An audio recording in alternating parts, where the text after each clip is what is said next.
Everyone wants to be somebody, to stand out, be noticed, make a mark. That desire isn't wrong. In fact, it's deeply human. But what if that desire comes from fear? The fear of being invisible, mediocre, forgotten. And what if that fear is driving your ambition while slowly destroying your joy?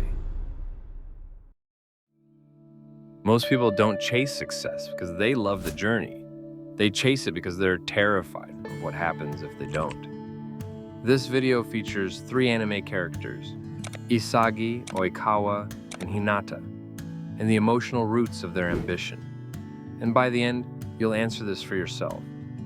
Are you driven by the fear of being nobody or the love of becoming somebody? By the way, I'm Nathan Payne, and I break down anime, one lesson at a time.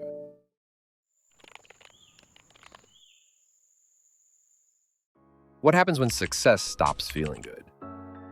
Isagi isn't the fastest or strongest, but he sees the field like a genius. And once he realizes that, his expectations shift. He no longer wants to win, he has to, because if he doesn't, who is he? In episode 5, when Isagi scores, he doesn't smile, he exhales, like he survived something.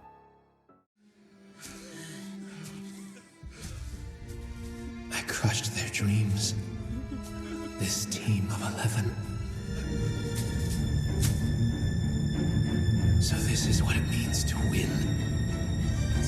I don't know what this feeling is. But I like it!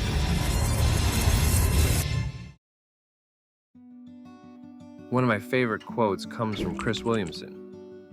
If you're good at things and have high standards, you assume that you should always do well, which means that success isn't a cause for celebration, but it's the minimum level of reasonable performance. That's the curse of competence. When success becomes your baseline, and it's not an achievement, it's an obligation. I felt this when I played football. People expected greatness from me, and that pressure made me stop enjoying the game. I wasn't playing to win, I was playing not to fail.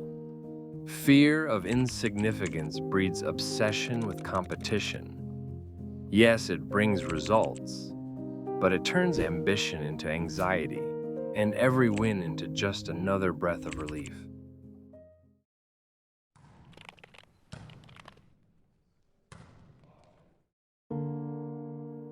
What if your ambition isn't about winning, but about being seen winning? Oikawa is talented, charismatic, a brilliant setter. But deep down, he doesn't want to be great. He wants to be seen as great. In the match against Karasuno, he faces Kageyama, the genius. And no matter how hard Oikawa works, he feels invisible next to him. That need for recognition becomes toxic.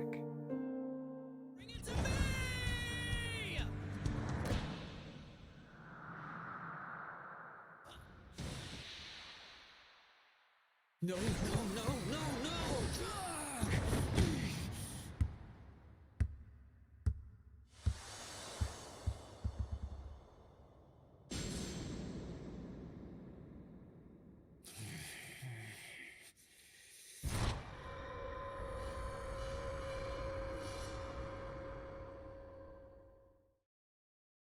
I felt that.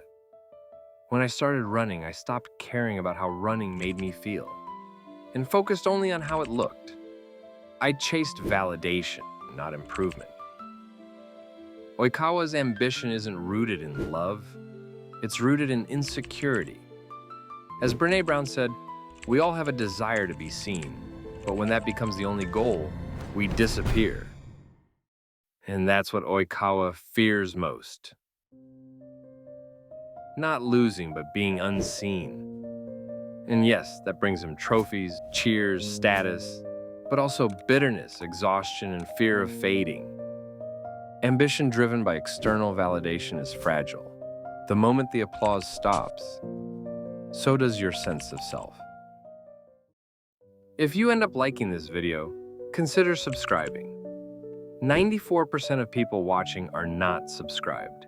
It's free and takes 3 seconds. Thank you, and let's continue with the video.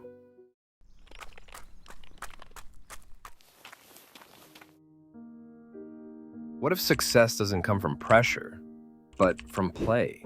Hinata is short, underdog, unrefined. But he loves volleyball. Even when benched, even when losing, he still wants to fly. In Season 4, Hinata becomes a ball boy to stay near the game. That humility, that joy, it becomes his engine.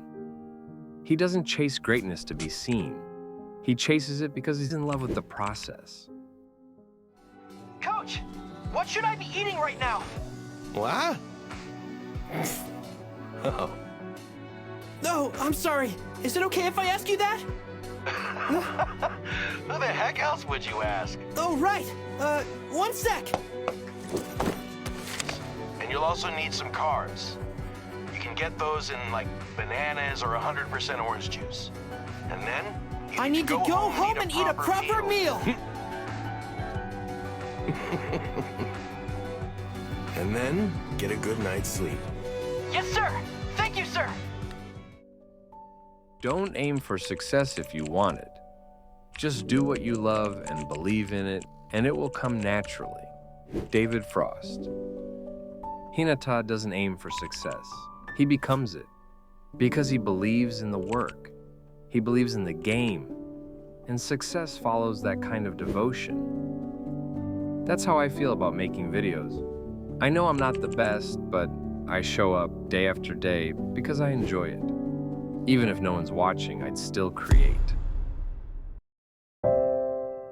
Hinata's ambition is sustainable because it's rooted in joy, not fear, not applause, just passion and curiosity. And that kind of ambition doesn't just last, it grows.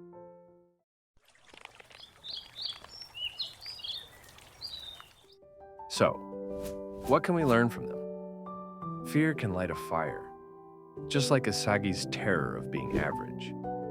It pushes you to act, but it drains the joy out of every victory. Validation feels sweet, like Oikawa's desperate chase for recognition.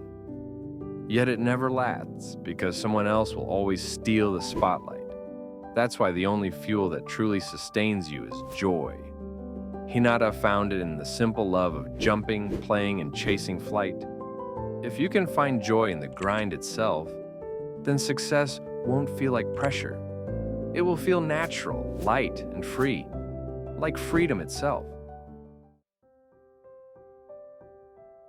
At the start, we asked, are you driven by the fear of being nobody or the love of becoming somebody? Fear might start your journey, but it cannot sustain it. Validation fades, joy endures. It turns effort into freedom and struggle into a love that lasts. So we answered, are you driven by fear or love? But sometimes it's not ambition we're battling, it's a shame, self-hate. The belief that we're not worthy, no matter how far we run. If that's where you are right now, then watch this next video where we dive into a silent voice and explore how to move from self-loathing to self-forgiveness. See you in the next one. Goodbye.